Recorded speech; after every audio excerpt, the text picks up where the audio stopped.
Assalamu alaikum dear students. Today's topic of discussion is on meiosis. Meiosis is a special and complex type of cell division in which the number of chromosomes is reduced to half in daughter cells as compared to parent cell. meiosis cell division को हम reduction division भी कहते हैं क्योंकि जो daughter cells produce होते हैं उनके अंदर half number of chromosome transfer होते हैं from parent cell. meiosis cell division सिर्फ़ और सिर्फ गैमीट फॉर्मेशन के दौरान ही होगी, इसके अलावा और कभी भी किसी भी सेल में नहीं हो सकती। meiosis सिर्फ़ और सिर्फ गैमीट फॉर्मेशन के दौरान रिप्रोडक्टिव ऑर्गन्स के अंदर स्पेशलाइज्ड सेल्स के ज़रिए ही meiosis का प्रोसेस होता है और meiosis के नतीजे में गैमीट्स प्रोड्यूस होते हैं। In case of male sperm gametes produce होंगे, in case of female egg gametes produce होंगे। गैमीट्स को हम सेक्स सेल या फिर जर्म सेल्स भी कहते हैं। जिन सेल्स में से गैमीट्स प्रोड्यूस होंगे उन सेल्स को हम इन केस ऑफ मेल स्पर्मेटोसाइट्स कहते हैं और इन केस ऑफ फीमेल हम oocytes कहते हैं, जो कि डिप्लॉयड होते हैं और फर्दर ये meiosis के प्रोसेस से meiosis 1 के ज़रिए ये हैप्लॉइड डॉटर सेल्स प्रोड्यूस करते हैं एंड यही हैप्लॉइड डॉटर सेल्स दोबारा से meiosis 2 स्टेज के ज़रिए 4 डॉटर सेल्स प्रोड्यूस करते हैं। हर एक सेल जो है वो 2 सेल में डिवाइड होते हैं जिसके ज़रिए से 4 डॉटर सेल्स प्रोड्यूस होंगे। meiosis सेल डिवीज़न से पहले आप लोगों को मालूम है हमने सेल साइकिल डिस्कस कर लिया है। सेल साइकिल के अंदर इंटरफेस का एक फ़ेज़ होता है, फिर एम फेज़ स्टार्ट हो जाता है। इंटरफेस के अंदर हमने ये पढ़ा था कि G1 स्टेज है, फिर S फेज़ है, फिर G2 फेज़ होता है, फिर देन एम फेज़ स्टार्ट हो जाता है और एम फेज़ के अंदर 2 फेजेज़ ही हैं, एक माइटोटिक सेल डिवीज़न है और एक मियोटिक सेल डिवीज़न है। सेल साइकिल के अंदर G2 फेज़ के बाद माइटोटिक सेल डिवीज़न स्टार्ट हो जाती है, जबकि in case of meiosis mitotic cell division नहीं हो रही है, यहाँ पर मियोटिक सेल डिवीज़न हो रही है। इस वजह से इंटरफेस का जो G2 फेज़ है वो यहाँ पर नहीं होगा। meiosis 1 के नतीजे में meiosis 1 के से पहले जो इंटरफेस होगा, इंटरफेस से जाहिर सी बात है इंटरफेस से गुज़र कर ही ये meiosis के फ़ेज़ में आएंगे सेल्स। इंटरफेस के दौरान जो G2 फेज़ होगा वो इंटरफेस में नहीं होगा, S फेज़ ही होगा। S फेज़ के अंदर आप लोगों को मालूम है क्रोमेटिड्स जो हैं, जो सिंगल क्रोमेटिड्स होते हैं वो डुप्लीकेट हो जाते हैं, यानी कि डबल स्ट्रैंडेड क्रोमेटिड्स बन जाते हैं। S फेज़ के बाद जब ये डबल स्ट्रैंड बन जाते हैं क्रोमोसोम के, S फेज़ के direct meiosis cell division start हो जाती है। आपको ये बात याद रखनी है कि जैसे ही सेल साइकिल के अंदर इंटरफेस का जो फेज़ होगा वो S फेज़ तक ही होगा। S फेज़ के बाद directly cell meiotic cell division में इंटर होगा, G2 फेज़ में इंटर नहीं होगा, क्योंकि G2 का फेज़ जो है वहाँ पर सिर्फ़ और सिर्फ सेल माइटोसिस सेल डिवीज़न के लिए ही खुद को प्रिपेयर करता है, स्पिंडल फाइबर्स बन रहे होते हैं वहाँ पर। G2 फेज़ नहीं हो सकता है क्योंकि सेल ने माइटोसिस नहीं करनी, सेल ने meiotic सेल डिवीज़न करनी है। इस वजह से यही इनका रीज़न है कि G2 जो है वो फेज़ नहीं होगा इन केस ऑफ meiosis और इंटरफेस के दौरान सिर्फ़ और सिर्फ S फेज़ से ये meiosis सेल डिवीज़न स्टार्ट हो जाएगी। जबकि meiosis 1 जब कंप्लीट हो जाएगा तो फिर एक शॉर्ट ब्रेक आएगा जिसके अंदर सेल कुछ टाइम के लिए इंटरफेस में इंटर हो सकता है। तब जब इंटरफेस होगा तब meiosis के अंदर meiosis 2 से पहले जो इंटरफेस आएगा उसके अंदर S फेज़ नहीं होगा। ये बात आपने याद रखनी है। क्यों नहीं होगा? क्योंकि S फेज़ के अंदर क्रोमेटिड्स जो हैं वो डुप्लीकेट हो जाते हैं, जबकि हमें क्रोमेटिड्स डुप्लीकेट फर्दर नहीं चाहिए। क्रोमेटिड्स क्योंकि डुप्लीकेट पहले से ही हो चुके हैं S फेज़ के अंदर, अब फर्दर डुप्लीकेशन की ज़रूरत नहीं है, इसलिए S फेज़ जो है वो meiosis 2 से पहले वाले इंटरफेज़ में नहीं होगा, जबकि G2 का फेज़ जो है वो meiosis 1 से पहले वाले इंटरफेज़ में नहीं होता। आपने ये बात याद रखनी है। स्टेजेस ऑफ meiosis की अगर हम बात करें तो meiosis 2 स्टेजेस में कंप्लीट होता है, meiosis 1 एंड meiosis 2। meiosis 1 के अंदर profess 1, metaphase 1, anaphase 1 and telophase 1 के सब स्टेजेस हैं, जबकि meiosis 2 के अंदर profess 2, metaphase 2, anaphase 2 and telophase 2 के सब स्टेजेस होंगे। म्योसिस 1 के अंदर जो प्रोफेस 1 है ये प्रोलॉन्ग्ड फेज़ है, ये कम्प्लेक्स फेज़ है। इसी फेज़ के अंदर फर्दर सब 5 स्टेजेस आ जाती हैं। ज़्यादा से ज़्यादा हिस्सा जो है वो म्योसिस का प्रोफेस 1 पर ही डिपेंड करता है, क्योंकि प्रोफेस 1 के ज़रिए ही क्रॉसिंग ओवर होगी, क्रोमोसोम जो है वो अपने डीएनए मटेरियल एक्सचेंज करेंगे, जिसकी वजह से वेरिएशंस प्रोड्यूस होंगी। प्रोफेस 1 के फर्दर 5 स्टेजेस हैं, leptotene, zygotene, pachytene, diplotene and diakinesis. Leptotene को डिस्कस करने से पहले हम होमोलोगस क्रोमोसोम के बारे में डिस्कस करेंगे। होमोलोगस क्रोमोसोम एक सेट ऑफ क्रोमोसोम्स होते हैं, हमेशा पेयर्ड फॉर्म में होते हैं। हमें 23 नंबर ऑफ क्रोमोसोम जो हैं हमें मदर से मिलते हैं एंड 23 पेयर्स ऑफ क्रोमोसोम हमें फादर से मिलते हैं, और यही 23 आपस में मिलकर 46 नंबर ऑफ क्रोमोसोम बनाते हैं, जिसे हम होमोलोगस क्रोमोसोम्स कहते हैं। और जो फादर से हमें क्रोमोसोम का सेट मिलता है 23 पेयर्स, वो होते हैं पैटर्नल क्रोमोसोम्स, और जो हमें मदर से मिलता है वो होते हैं मैटरनल क्रोमोसोम्स। और ये क्रोमोसोम्स हमेशा डबल स्ट्रैंडेड ही होंगे, और ये डबल स्ट्रैंडेड क्रोमोसोम एक दूसरे के क्रोमोसोम के जो ये क्रोमेटिड्स हैं ये सिस्टर क्रोमेटिड्स कहलाएंगे, और एक दूसरे के अल्टरनेटिव जो क्रोमेटिड्स हैं इनको हम नॉन सिस्टर क्रोमेटिड्स कहते हैं। क्रोमोसोम हमेशा same shape, same size and same structure के होते हैं, इवन कि इनकी जीन की लोकेशन भी सेम होती है, बट जीन्स जो हैं वो अल्टरनेटिव फॉर्म्स में होते हैं। लेप्टोटीन के अंदर क्रोमोसोम कंडेंस होना स्टार्ट होते हैं, क्योंकि इससे पहले जब इंटरफेस में क्रोमोसोम्स होंगे तो वो क्रोमेटिन नेटवर्क की फॉर्म में होते हैं और बहुत ज़्यादा थिन फाइबर्स होते हैं क्रोमोसोम्स के, जबकि लेप्टोटीन के अंदर ये क्रोमोसोम आहिस्ता आहिस्ता से शॉर्ट और थिक होना स्टार्ट हो जाते हैं, जिनको हम कंडेंस फॉर्म कहते हैं। सो क्रोमोसोम आहिस्ता आहिस्ता से कंडेंस होंगे लेप्टोटीन स्टेज में, और यही होमोलोगस क्रोमोसोम्स जो हैं वो एक दूसरे के आमने सामने आ जाएंगे, मैटरनल और पैटर्नल एक दूसरे के आमने सामने आएंगे।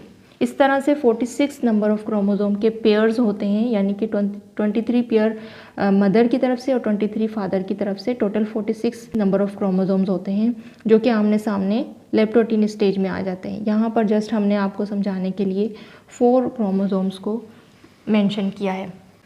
जाइगोटीन स्टेज के अंदर साइनेप्सिस का प्रोसेस होगा। साइनेप्सिस हम पेयरिंग ऑफ होमोलोगस क्रोमोसोम्स को कहते हैं, यानी कि जो होमोलोगस क्रोमोसोम्स होंगे वो बिल्कुल आमने सामने तो आएंगे, बट यहाँ पर साइनेप्सिस का प्रोसेस होगा, यानी कि दोनों क्रोमोसोम के दरमियान साइनेप्टोनीमल कम्प्लेक्स प्रोटीन्स हैं जिसके ज़रिए से ये क्रोमोसोम्स बिल्कुल एक दूसरे के साथ कनेक्ट हो जाएंगे, और ये स्पेशलाइज्ड प्रोटीन्स होते हैं जिनको हम साइनेप्टोनीमल कम्प्लेक्स कहते हैं। तो इसी साइनेप्टोनीमल कम्प्लेक्स के ज़रिए साइनेप्सिस का प्रोसेस होता है और ये क्रोमोसोम बिल्कुल आमने सामने एक दूसरे के साथ कनेक्ट हो जाते हैं। हर एक पार्ट से ये क्रोमोसोम एक दूसरे के साथ फ्यूज़ हो जाते हैं, और इसे हम इस स्ट्रक्चर को बाइवेलेंट कहते हैं। क्योंकि ये 2 क्रोमोसोम्स हैं, इस वजह से हम इनको बाइवेलेंट कह रहे हैं। और ये बाइवेलेंट जो हैं वो इनको हम टेट्राड भी कह सकते हैं, क्योंकि हर एक बाइवेलेंट के 2 क्रोमेटिड्स हैं, तो 2 और 2 4 हो गए, तो टेट्राड हम कहते हैं। 1 2 3 एंड 4। पैकेटीन स्टेज के अंदर क्रॉसिंग ओवर होती है, यानी कि जो नॉन सिस्टर क्रोमेटिड्स हैं वो एक दूसरे के साथ सेगमेंट्स ऑफ डीएनए को एक्सचेंज करते हैं, यानी कि ये जो नॉन सिस्टर क्रोमेटिड्स के दरमियान साइनेप्टोनीमल कम्प्लेक्स बन जाता है। सो इसी तरह से साइनेप्टोनीमल कम्प्लेक्स जो है वो याद रहे, इस स्टेज पे भी साइनेप्टोनीमल कम्प्लेक्स इनके दरमियान है, जिसकी वजह से ये क्रोमोसोम एक दूसरे के साथ क्याज़्मा फॉर्मेशन कर रहे हैं, यानी कि क्रॉसिंग ओवर कर रहे हैं। सेगमेंट्स अपने एक एक सेगमेंट को एक्सचेंज कर रहे हैं। यहाँ पर हर एक क्रोमोसोम जो है वो एक दूसरे के साथ ब्लॉक्स ऑफ डीएनए को एक्सचेंज करेंगे। सो हर एक अल्टरनेटिव फॉर्म्स ऑफ जीन्स यहाँ पर प्रेजेंट होंगे, मैटरनल और पैटर्नल के। हर एक पार्ट से ये एक दूसरे के साथ जीन्स एक्सचेंज करेंगे, अपने डीएनए सेगमेंट्स को एक्सचेंज करेंगे, जिसे हम क्याज़्मा फॉर्मेशन कहते हैं। पैकेटीन स्टेज के बाद डिप्लोटीन स्टेज स्टार्ट होगा, और इसके अंदर पेयर्ड क्रोमोसोम एक दूसरे को रेपेल करेंगे स्लाइटली, क्योंकि साइनेप्टोनिमल कम्प्लेक्स यहाँ पर डिसअपियर हो जाएगा। याद रहे साइनेप्टोनिमल कम्प्लेक्स सिर्फ और सिर्फ जाइगोटीन और पैकेटीन स्टेज तक ही रहेंगे। क्यों? क्योंकि साइनेप्टोनिमल कम्प्लेक्स के ज़रिए ही क्रोमोसोम के नॉन सिस्टर क्रोमेटिड्स एक दूसरे से कनेक्ट होते हैं और क्याज़्मा फॉर्मेशन होती है। और जैसे ही क्याज़्मा फॉर्मेशन हो जाएगी तो साइनेप्टोनिमल कम्प्लेक्स का फंक्शन ख़त्म हो जाएगा, क्योंकि क्रोमेटिड्स जो हैं वो एक दूसरे के साथ कनेक्टेड होकर एक दूसरे के साथ डीएनए एक्सचेंज कर चुके होंगे। तो फर्दर साइनेप्टोनिमल कम्प्लेक्स की ज़रूरत नहीं होगी डिप्लोटीन स्टेज में। इस वजह से साइनेप्टोनिमल कम्प्लेक्स प्रोटीन्स जो है वो यहाँ पर ख़त्म हो जाएंगे एंड साइनेप्सिस यहाँ पर एंड हो जाएगा एंड क्याज़्मा यहाँ पर विजिबल होगा। यानी कि क्याज़्मा फॉर्मेशन तो हो चुकी होगी पैकेटीन स्टेज में, बट डिप्लोटीन स्टेज के अंदर क्याज़्मा विजिबल होगा। यानी कि यहाँ पर विजिबल होने का मतलब यहाँ पर हमें कम्प्लीटली शो होगा कि यहाँ पर एक्सचेंज ऑफ डीएनए हो चुकी है। नॉन सिस्टर क्रोमोसोम के हर एक पार्ट में जो ये डीएनए की एक्सचेंज है होगी और इसी एक्सचेंज की वजह से रिकम्बिनेशन बनती है, रिकम्बिनेंट डीएनए बनता है, जिसकी वजह से वेरिएशंस प्रोड्यूस होते हैं। आपने देखा होगा कि पेरेंट्स से ऑफस्प्रिंग जो हैं वो थोड़े डिफरेंट होते हैं।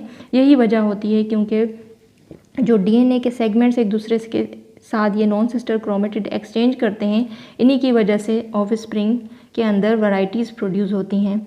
Separation of homologous chromosome is not completed because homologous chromosomes connected by their chiasma. यहाँ पर सेपरेशन ऑफ क्रोमोसोम्स नहीं होगी क्योंकि ये अभी तक क्याज़्मा फॉर्मेशन के ज़रिए एक दूसरे के साथ कनेक्टेड होते हैं। डायकाइनेसिस स्टेज के अंदर separation of homologous chromosome complete हो जाएगी, यानी कि क्रोमोसोम्स जो हैं वो क्याज़्मा फॉर्मेशन से गुज़र कर एक दूसरे से सेपरेट हो जाएंगे। यानी कि क्याज़्मा जो है वो हर एक part of the non sister chromatids के अंदर होगी। यहाँ पर हर एक क्रोमेटिड्स के दरमियान एक्सचेंज ऑफ जेनेटिक मटेरियल होगा। यहाँ पर जस्ट हमने आपको समझाने के लिए, आसानी के लिए यहाँ पर जस्ट एक सेगमेंट को शो किया है, जबकि रियलिटी में यहाँ पर इन नॉन सिस्टर क्रोमेटिड्स के हर एक जीन्स के अंदर एक्सचेंज होता है, क्याज़्मा फॉर्मेशन होती है। जैसे ज़िप को हम लॉक करते हैं और ज़िप को खोलते हैं, पहले ज़िप को लॉक करते हैं, समझो ज़िप को अगर लॉक किया तो इट मीन्स कि यहाँ पर क्याज़्मा फॉर्मेशन होने लग जाती है। और जैसे ही ज़िप को हम खोलते हैं तो ज़िप के जो दोनों स्ट्रैंड्स होते हैं वो एक दूसरे से सेपरेट होने लगते हैं। सो इसी वजह से आप लोगों को ये याद रखना है कि जो ज़िप है, जो ज़िपर है, वो यहाँ पर क्याज़्मा है और ज़िपर के जो दो स्ट्रैंड्स हैं वो एक दूसरे से जब सेपरेट हो जाते हैं तो उसको हम ये नॉन सिस्टर क्रोमेटिड्स कह रहे हैं। तो जैसे जैसे क्याज़्मा की फॉर्मेशन होती जाएगी ये नॉन सिस्टर क्रोमेटिड्स एक दूसरे से सेपरेट होते चले जाएंगे एंड डायकाइनेसिस में ये एक दूसरे से कम्प्लीटली सेपरेट हो जाएंगे। थोड़ा बहुत एंड्स से ये कनेक्टेड हो सकते हैं, बट बिल्कुल ही ज़िप की तरह आप एग्जांपल ले सकते हैं कि ये डायकाइनेसिस के प्रोसेस में क्याज़्मा हर एक जगह से होते हुए गुजर कर डायकाइनेसिस कंप्लीट होगा, टर्मिनलाइजेशन जिसे हम कहते हैं। न्यूक्लियर मेम्ब्रेन एंड न्यूक्लियोलाई जो है वो इस स्टेज पे डिसअपियर हो जाएगा। सेंट्रियोल्स के अंदर से स्पिंडल फाइबर्स रिलीज़ होना स्टार्ट हो जाएंगी, क्योंकि नेक्स्ट फेज़ जो होगा वो मेटाफेज़ 1 का होगा। प्रोफेज़ 1 कंप्लीट होने के बाद मेटाफेज़ 1 स्टार्ट हो जाती है और मेटाफेज़ 1 के दौरान मैटरनल और पैटर्नल क्रोमोसोम एक दूसरे के आमने सामने इक्वेटोरियल प्लेट बना लेते हैं और सेल के बिल्कुल दरमियान में आ जाते हैं, जिसे हम इक्वेटोरियल प्लेट कहते हैं। सो यहाँ पर जो स्पिंडल फाइबर्स रिलीज़ हो रहे हैं सेंट्रियोल्स में से, ये काइनेटोकोर स्पिंडल फाइबर्स हैं जो कि क्रोमोसोम के सेंट्रोमेयर के साथ अटैच हैं। अब यहाँ पर क्या होगा कि क्रोमोसोम के सेंट्रोमेयर से जो काइनेटोकोर की सेपरेशन हो रही थी वो माइटोसिस में हो रही थी, क्योंकि माइटोसिस में जो क्रोमोसोम के क्रोमेटिड्स थे वो सेपरेट हो रहे थे। यहाँ पर क्रोमोसोम के जो क्रोमेटिड्स हैं वो सेपरेट नहीं हो रहे, यहाँ पर कंप्लीट क्रोमोसोम्स सेपरेट हो रहे हैं। मैटरनल और पैटर्नल क्रोमोसोम्स यहाँ पर एक दूसरे से सेपरेट हो रहे हैं। तो यहाँ पर ये बात याद रहे, ये जो काइनेटोकोर स्पिंडल फाइबर्स हैं ये सेंट्रोमेयर को कभी भी डिवाइड नहीं करेंगे। यहाँ पर सेंट्रोमेयर कभी भी डिवाइड नहीं होगा, यहाँ पर कम्प्लीटली सेंट्रोमेयर से ये ऑपोजिट पोल की तरफ कॉन्ट्रैक्ट होंगे इन काइनेटोकोर फाइबर्स की हेल्प से। जबकि एनाफेज़ 1 के दौरान ये जो होमोलोगस क्रोमोसोम्स होंगे ये एक दूसरे के बिल्कुल ऑपोजिट पोल की तरफ जा चुके होंगे और ये इनकी जो सेपरेशन होगी, इसकी सेपरेशन की वजह से independent assortment of traits produce होंगे।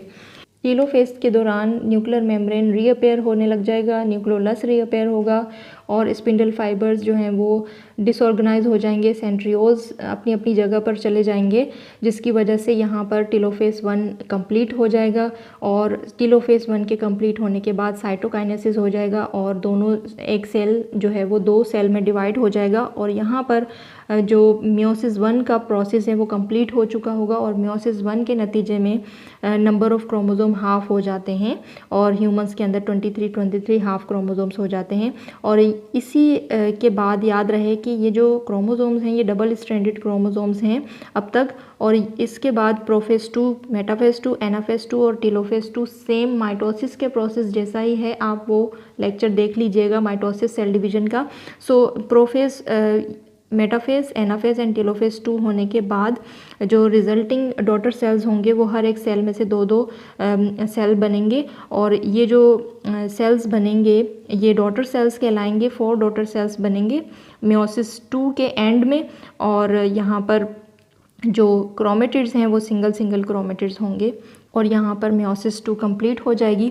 होपफुली कि आपको ये लेक्चर समझ में आ गया होगा और इस लेक्चर के हवाले से कोई क्वेश्चंस हैं तो आप कमेंट सेक्शन में कर सकते हैं। Thank you so much for watching. अल्लाह हाफिज़।